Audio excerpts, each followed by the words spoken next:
Bonjour à tous, je suis David Leclerc, votre analyste pour Belgian Investor, et voici une mise à jour en vidéo de mon avis concernant le S&P 500.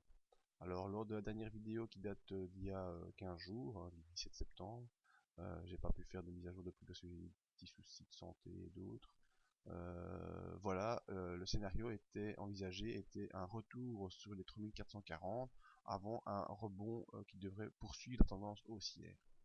On voit que ce retour s'est fait, mais pas la semaine qui suivait la vidéo, mais bien la semaine d'après encore. Donc, on est revenu sur cette M20 aux alentours des 3400, ici 3440, et depuis, on a une tentative de rebond avec cette M20 qui est en support dynamique.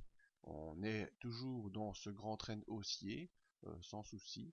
Maintenant, il faudra voir confirmer la force de cette zone des 3437 points exactement, et de cette M20 qui pourra peut-être soutenir le coup pour poursuivre euh, la tendance haussière. Voyons nos indicateurs. Le MACD, lui, pourtant, est bel et bien en phase baissière sous son signal et devrait donc poursuivre dans cette tendance pour début de semaine prochaine.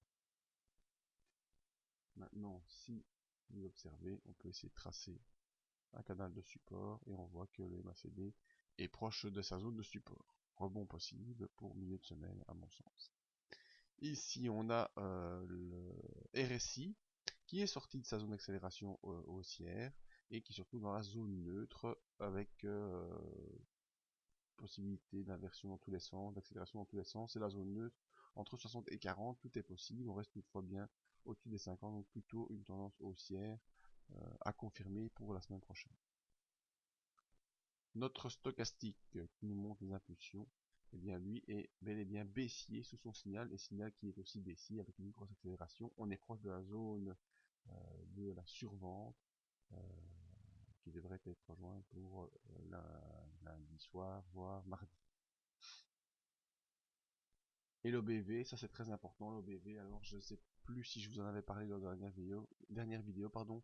Moi j'avais repéré cette divergence sur l'OBV, c'est toujours très important les divergences OBV. Donc une divergence entre le point haut du 14 septembre et le point du 19 septembre où il m'a semblé que l'accélération baissière sur l'OBV était beaucoup plus forte que l'accélération baissière qui se faisait sur le cours.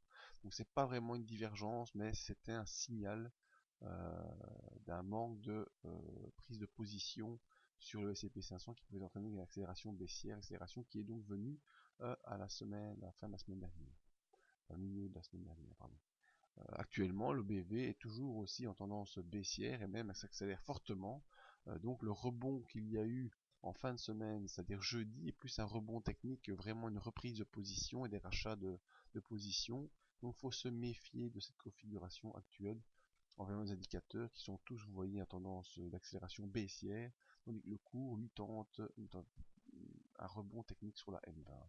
Donc à surveiller pour dès le début de la semaine, ici, donc dès demain, 1er octobre, il faudra surveiller l'enfoncement de cette zone des 3438.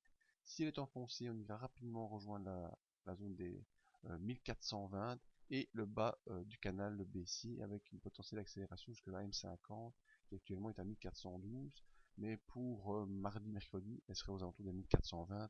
Donc vraiment la zone importante, c'est 1420 à surveiller. Si on enfonce 1437 dès lundi, ce sera 1420 qu'on pourra rejoindre. Et si cette zone est enfoncée, ben là, on est un peu mal barré pour la tendance haussière moyen terme. On reverra ça dès mardi matin dans le briefing. Vous pouvez nous rejoindre sur le site ici directement pour voir les autres analyses et avis sur les indices, les matières premières et le forex. Merci et à la semaine prochaine.